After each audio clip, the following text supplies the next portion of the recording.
Hey there, welcome back to my channel. You're at the Thrifty Journal Shop, and my name's Amber.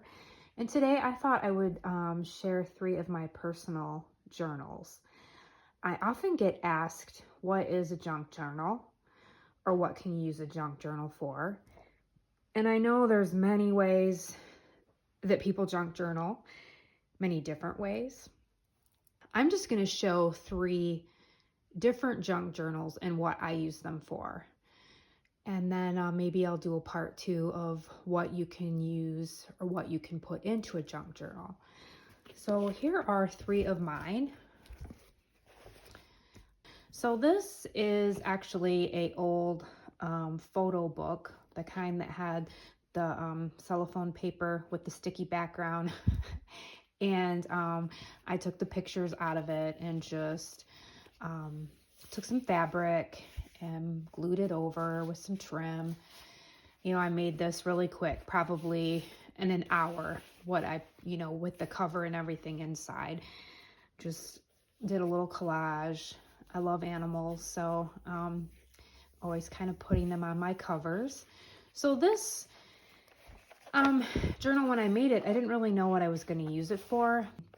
I thought I wanted a place to do some writing. So I did put a pocket in the front and in the back, but I didn't put any pockets at all in the inside. I always like to scrap the sides of my papers just to give a little color and texture. And then I did, before I put papers in here, I did do some watercolor just to give it some color, because I really don't like staring at white paper. I don't mind some white, but I didn't want the whole thing white. So what I found with this journal is this just became a place that I wrote kind of like a brain dump. I was looking to start a YouTube channel, so I was just taking notes on maybe what I wanted my channel to be about, ideas for videos. Here is different journal ideas that I was thinking about, and I was playing around with making fabric birds and houses. And then I actually did do a little bit of collage in here one day, so I did do that.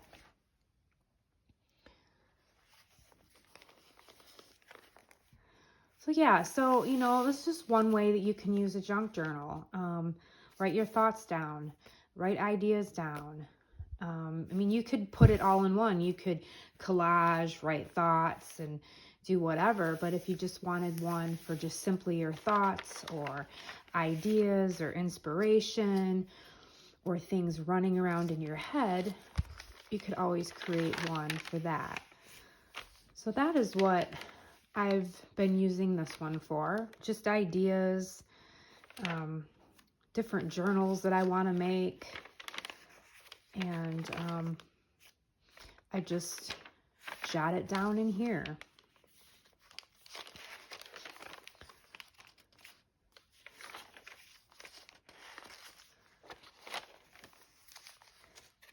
I've been working on filling it, and I go back. Here's some page layouts for some journals.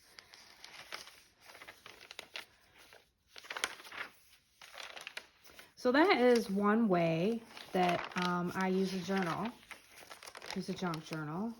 I just love all the colors in here. Okay, so that is that one. And this is actually a rug, a kitty cat rug that I just cut up and glued it down to this hard back. Same thing on the back. It's just real scrappy, a lot of fabric. I had a doily, I glued that on. So what I do is I use this journal as a planner, and must have been in a cat mood the day I made this. And previously I'd taken old planners and tore out pages and kind of made my own. And you could very well do that if you, found an old planner at a thrift store or something and you wanted to use the papers out of it. You could totally put that into a planner. Mine's pretty just simple. I had all this stuff, I had the graph paper and everything, and I didn't measure. You could, if you wanted it precise, you could measure. And I just made it for all the months. And then I just write what I had going on that day. I do substitute teach sometimes, so I had that. Trips that I was gonna do, my exercise maybe. And then I always wrote in pencil if I wanted to erase it.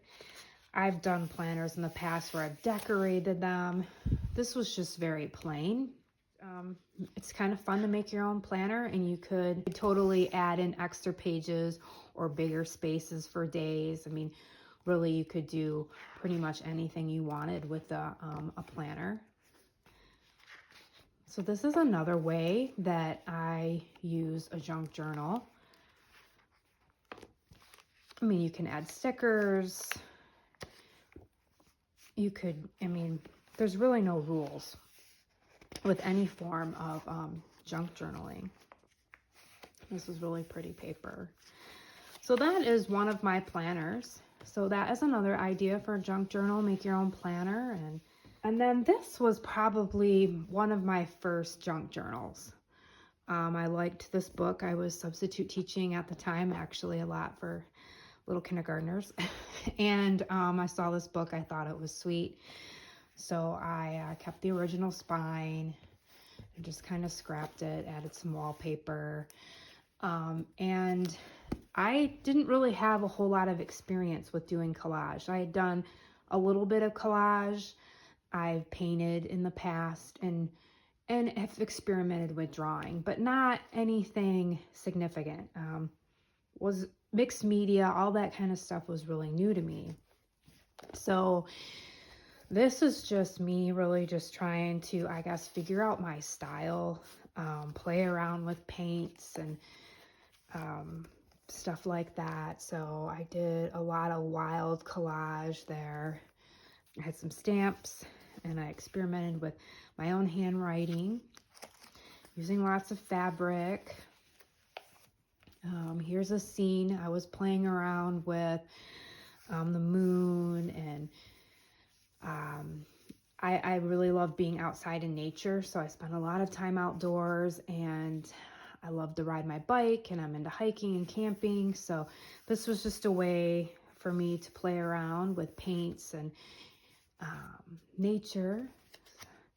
And then I had this background, and I added a little house and just cut out a little, I had some fabric with dogs, and I cut out this little dog, added the bird.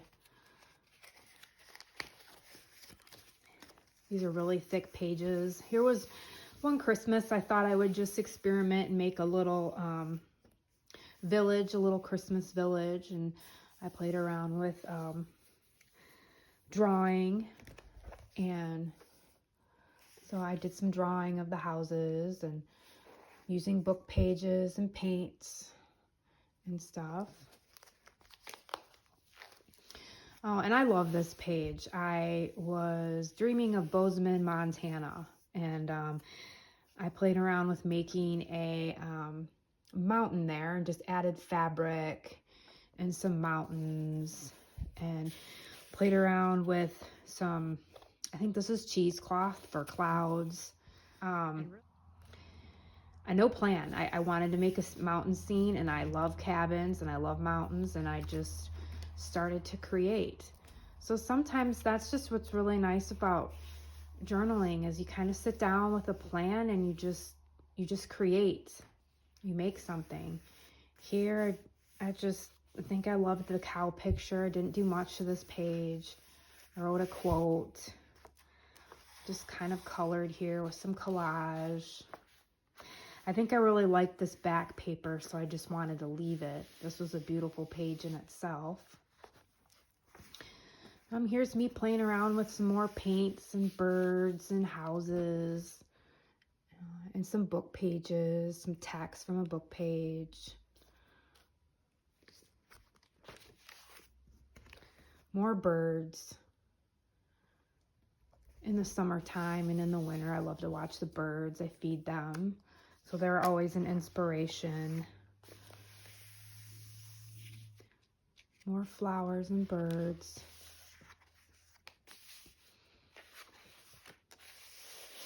And just adding different kinds of paints and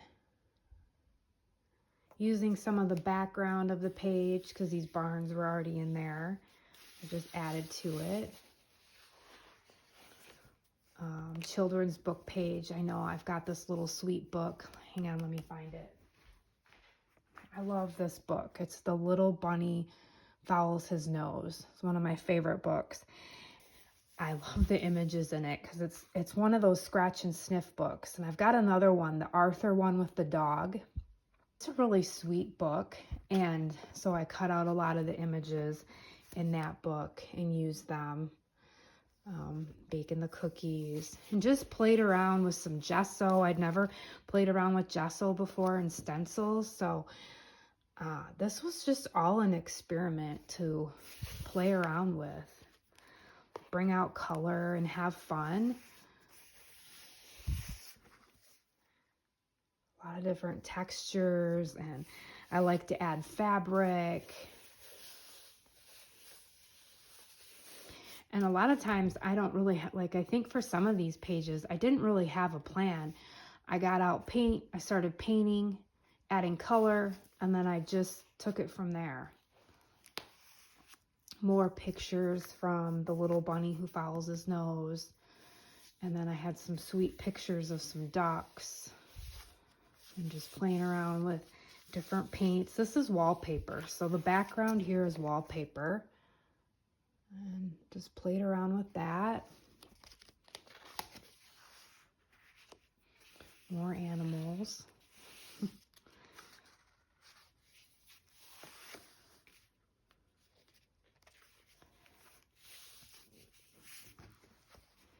think I was thinking of cats this day. Added a little bunny to the playing card there. More of that rabbit. A lot of color. And then, you know, this page I just left this page because I love the color in there. Yep. I think I was missing my cat when I was working through some healing. I had recently lost my cat, and so I was thinking about cats.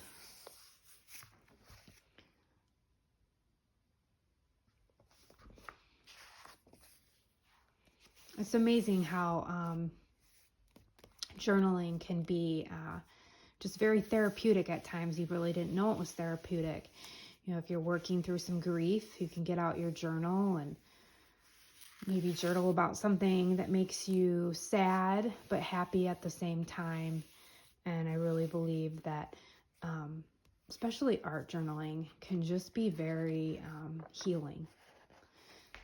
So these pictures are from this book, The Detective Arthur and the Scent, and that's another one of the golden scratch and sniff book. So these are two of my favorites. This was my personal book. I'm going to turn it into a journal and keep it for myself. I have not ever found either of these books. Well, I have found this one. I've got a couple copies, but I have not seen this one at all in any thrift store. It's well loved. So yeah, so these images are from that.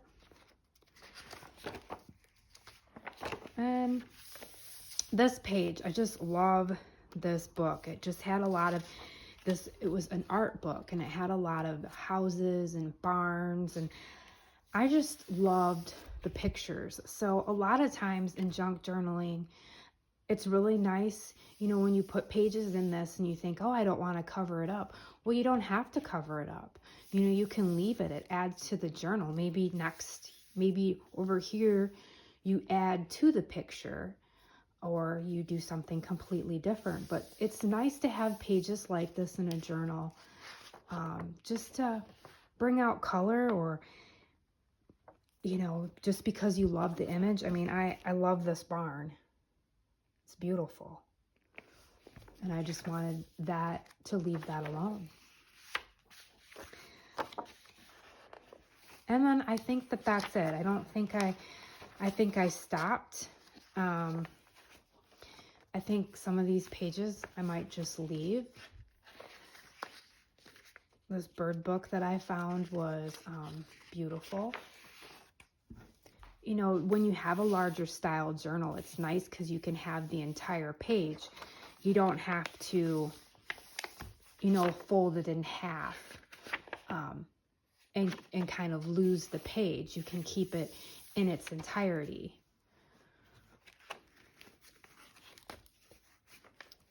So yeah, so these are 3 of my personal journals. One that I use just as a daily junk journal, experiment, whatever. This one I use for thoughts and ideas, different plans. And this is my planner, my yearly planner. So those are just some ideas that you can do with junk journaling. This I made today. So I've got a lot of these large books. Now these are the big golden books, which I would love to turn into journals. They're quite large. This one has just beautiful illustrations. The snow leopard. I mean, I love the pictures in this book. So what I thought I would do, because I have these large books, and I loved this one, the nursery tale book, and the bear, I thought, you know what, I'm going to make a glue book. I've never, let me zoom out a little bit here. Okay, there. I've never used a glue book before. I mean, I take that back. When I was young, I used to take composition books and I'd cut out things, magazines, things I liked, and I'd glue them in. We've probably all done that. So I never really knew the term glue book. I decided I wanted to take this book and use it. And I thought, you know what, I'm going to try to make some glue books, and then maybe I'll put those in my Etsy shop. Well, this one I used a soft spine, and I just used canvas paper, and then I covered it with wallpaper. This is wallpaper. And then I added some fabric, and I didn't put any pockets. In fact, I'm going to put an inside page in here. But what I did with this is a chain stitch. So I just did that down here. So it's really reinforced because I glued it on the cover and then I did sew it on there. And then I put 2 signatures in here. My thoughts behind it were that I loved the pictures in this book and I just really wanted to leave them whole. I didn't want to fold them in half and I didn't really want to glue on them. I just wanted to keep them in here. I added just an assortment of book pages. This bird book I have is absolutely beautiful, and I'll probably just leave that. And I'm going to experiment with a glue book and do some gluing, and I might do some collage in here too. We'll see. I've never really used a glue book, but I've got a bunch of different images that I like, and I thought, well, maybe what I'll do is I'll add them. I'll make a glue book, and I'll just spend some time gluing, you know, my favorite pictures down. And we'll see. I did take this and fold it that way. So I filled it just with a bunch of different children's book pages. There's some pages from this book. They're just beautiful.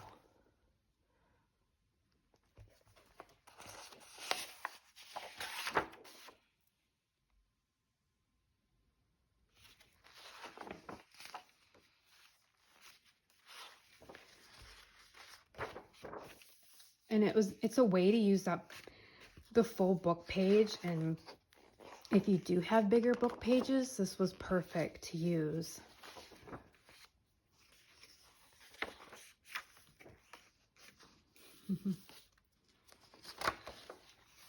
I mean, beautiful. Love the log cabin and the outdoor effect of this.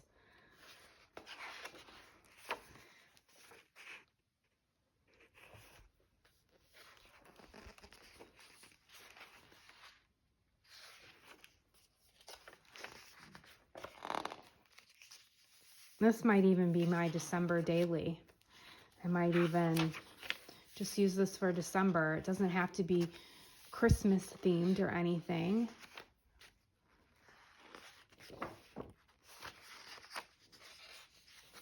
These are such pretty images.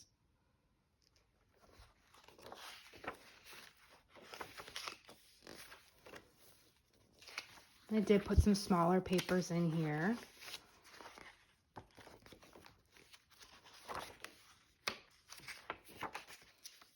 So yeah, so this was just, today I just thought I'm going to put together a glue book.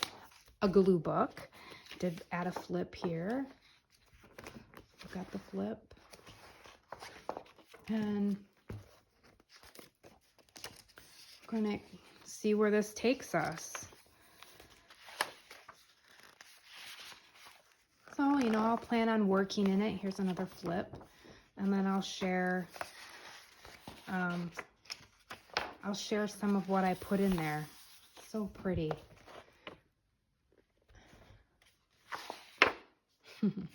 So that is my glue book that I made today, and just a nice soft cover, squishy. And then what's nice about these, let me zoom out a little bit, is that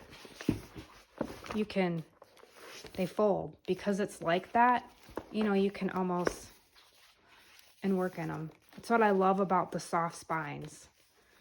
You can fold them back. They can take a beating.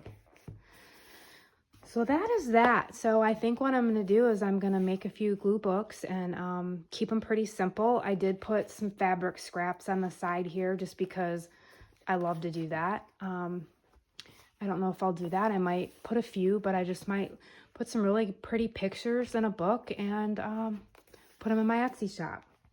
So, well, thank you for stopping by and watching this video. And please leave a comment below if there's anything you would like to see more of, or just any sort of comment. I always love reading comments. And please like and subscribe. I hope you have a great rest of the weekend. I hope you get outside and do something fun, and you have some time to craft away. All right, I'll see you soon.